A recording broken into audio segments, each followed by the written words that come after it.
ابو ہریرہ رضی اللہ عنہ نبی کریم صلی اللہ علیہ وسلم سے نقل کرتے ہیں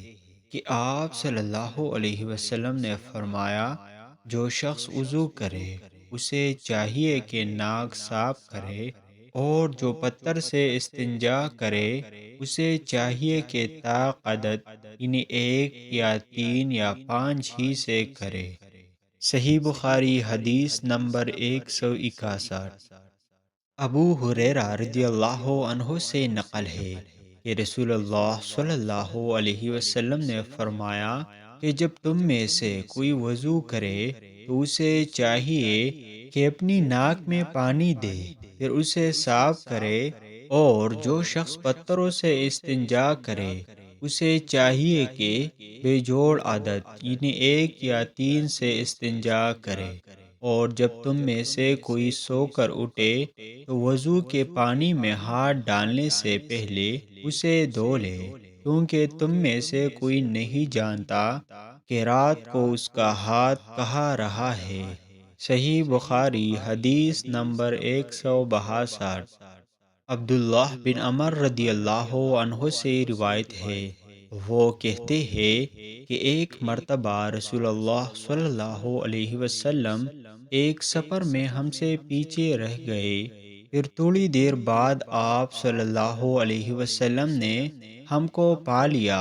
اور عصر کا وقت آ پہنچا تھا۔ ہم وضو کرنے لگے اور اچھی طرح پاؤں دھونے کی بجائے جلدی میں ہم پاؤں پر مسح کرنے لگے۔ آپ صلی اللہ علیہ وسلم نے فرمایا، ایڑیوں کے لیے آگ کا عذاب ہے، 2 مرتبہ یا 3 مرتبہ فرمایا۔ صحیح بخاری حدیث نمبر 163۔ عطا بن یزید نے حمران مولا عثمان بن عفان رضی اللہ عنہ کے واسطے سے خبر دی، انہوں نے عثمان رضی اللہ عنہ کو دیکھا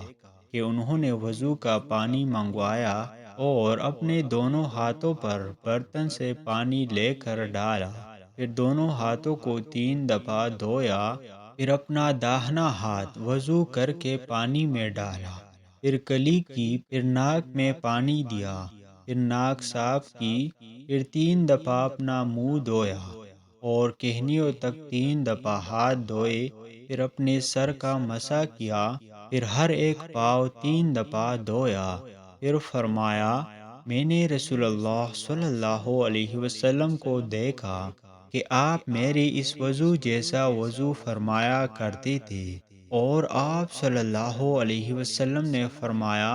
کہ جو شخص میرے اس وضو جیسا وضو کرے اور حضور قلب سے 2 رکعت پڑھے جس میں اپنے دل سے باتیں نہ کرے، تو اللہ تعالیٰ اس کے پچھلے گناہ معاف کر دیتا ہے۔